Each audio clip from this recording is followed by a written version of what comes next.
अस्सलामुअलैकुम। आज का हमारा सीपीसी में टॉपिक है रिवीजन। रिवीजन का क्या मतलब है? रिवीजन का मतलब है रिवाइज करना किसी भी ऑर्डर को केयरफुली, ठीक है, किसी भी केस को, ऑर्डर को केयरफुली एग्जामाइन करना, उसका केयरफुली एग्जामिनेशन करना।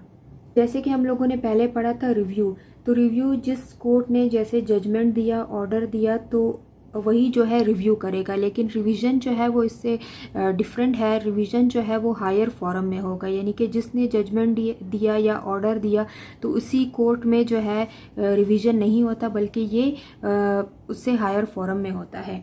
ये मैं आपको समझाऊंगी एक एग्जांपल के थ्रू। जैसे कि अभी डिस्ट्रिक्ट कोर्ट ने कोई ऑर्डर पास किया, ठीक है, या मुकदमा जो है वो डिस्ट्रिक्ट कोर्ट में चल रहा है, तो वो कहता है कि मुकदमा तो चलेगा, इस दौरान कहीं डिफेंडेंट उसकी प्रॉपर्टी को बेच ना दे या कोई नुकसान पहुंचा ना दे।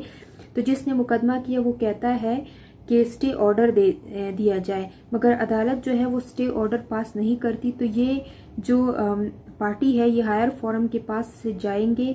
जैसे कि अभी डिस्ट्रिक्ट जो केस है वो डिस्ट्रिक्ट कोर्ट के पास है, तो ये जाएगा हाई कोर्ट। तो इसका मतलब ये है कि अगर जो है वो जो पार्टी है जिसने केस किया है, तो वो जो है कोर्ट से ये मतलब दरख्वास्त करती है कि वो स्टे ऑर्डर दिया जाए, यानी कि जो डिफेंडेंट है वो उसकी प्रॉपर्टी को कहीं बेच ना दे या उसमें कोई कंस्ट्रक्शन ना कर ले, ठीक है, या फिर मज़ीद कुछ उसको ख़तरा है, ठीक है, तो वो कहता है कि स्टे ऑर्डर दिया जाए। लेकिन जिस अदालत में इसका केस चल रहा है वो नहीं दे रहा स्टे ऑर्डर, तो ये क्या करेगा, फिर हायर फॉरम में जाएगा और वहाँ पर जो है रिवीजन करेगा। और जब वो दूसरी अदालत में, क्योंकि वो एक एप्लीकेशन देता है रिवीजन का, और अगर दूसरी अदालत को ये लगे कि ये स्टे ऑर्डर वाकई बनता है तो वो स्टे ऑर्डर देगा। उसके बाद जब इसको स्टे ऑर्डर दिया जाएगा इसी पार्टी को, तो वो फिर दोबारा उसी कोर्ट के पास जाएगा जिसमें वो मुकदमा चल रहा है। अब ये जो केस जो है वो अभी चल रहा है, यानी कि पहली अदालत में जो है वो केस चल रहा है, और ये सिर्फ जो है एक एप्लीकेशन देता है रिवीजन का हायर फॉरम में कि इसे स्टे ऑर्डर दिया जाए, इसे वापस उसी अदालत में दोबारा आना है स्टे ऑर्डर के साथ। अब सवाल ये है कि रिवीजन की क्या ज़रूरत है जब अपील का कॉन्सेप्ट ऑलरेडी मौजूद है। अब अपील जो है वो किसी डिक्री और ऑर्डर के अगेंस्ट हो सकता है, और बहुत से ऐसे अपीलेबल ऑर्डर है जिसके खिलाफ अपील हो सकता है। सेक्शन 104 ऑफ सीपीसी डील करता है order from which appeal lies. इसी तरह जो ऑर्डर 43 है वो भी डील करता है अपील फ्रॉम ऑर्डर्स। अब अगर कोई केस चल रहा है तो क्या आप वेट करेंगे कि अब कोई डिक्री या ऑर्डर आएगा तो इसके खिलाफ अपील करेंगे, या कोर्ट कोई ऑर्डर देता है, केस चल रहा है मगर वो नॉन अपीलेबल है, तब क्या करेंगे? तो ऐसे बहुत सी हरकत है और ऐसी बहुत सी जैसे कोर्ट आपका कहना नहीं मान रही या समन नहीं भेज रही, एविडेंस नहीं ले रही जो कि एडमिसेबल है।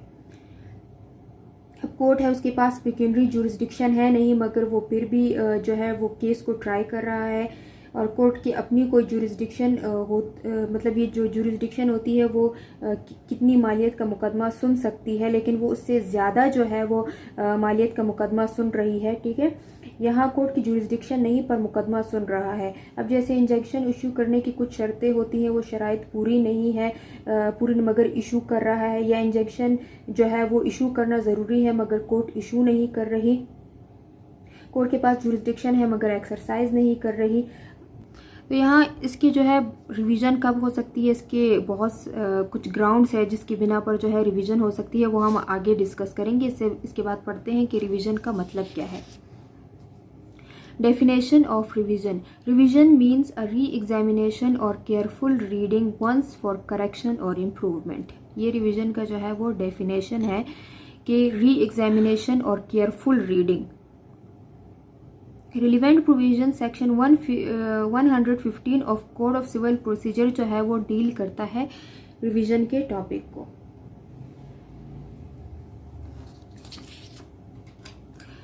काइंड्स ऑफ रिवीजन, यानी कि रिवीजन जो काइंड्स है इसका यही मतलब है कि रिवीजन कौन कर सकता है। अब यहाँ पर ये भी है कि रिवीजन कौन कर सकता है, काइंड्स की जगह पर आप ये भी लिख सकते हैं सो मोटो रिवीजन, यानी कोर्ट जो है वो खुद रिवीजन कर सकती है।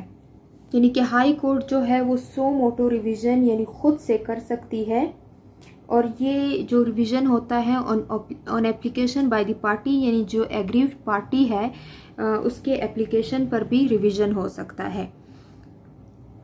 पावर ऑफ रिवीजन, यानी कि ये जो पावर है, ठीक है, ये कौन से कोर्ट को दिया गया है? Power to revision under section 115 has given to high court district court. अब पढ़ते हैं इसके ग्राउंड्स फॉर रिवीजन। नंबर 1 है exercise jurisdiction not vested in it. जैसे कि मैंने पहले भी ये समझाया कि कोर्ट जो है वो जुरिस्डिक्शन एक्सरसाइज करती है जो कि उसे नहीं दी गई है। कोई ऑर्डर जो है वो नॉन अपीलेबल है लेकिन कोर्ट इसे इंटरटेन कर लेती है, यानी कि कोर्ट के पास जैसे कि पिक्यूनरी जुरिस्डिक्शन जो है वो, यानी कि कोर्ट कितनी मालियत का मुकदमा सुन सकती है, तो वो उससे ज़्यादा मालियत का मुकदमा सुनती है। तो यहाँ पर इसकी जो जुरिस्डिक्शन है वो नहीं है, लेकिन कोर्ट जो है वो केस को जो है वो इंटरटेन कर रही है। तो exercise jurisdiction not vested in it. Fail to exercise jurisdiction vested in it. अब यहाँ पर ये इसके उलट है कि इसके पास जुरिस्डिक्शन है लेकिन वो एक्सरसाइज नहीं कर रही, ठीक है। उसके पास जो है, यानी कोर्ट के पास पावर है लेकिन इस्तेमाल नहीं कर रही, समन नहीं भेज रही है, या वो जो है बिना किसी वजह के जो है वो केस नहीं सुन रही है जबकि उसकी जुरिस्डिक्शन भी है, ठीक है। तो ये है fail to exercise jurisdiction vested in it.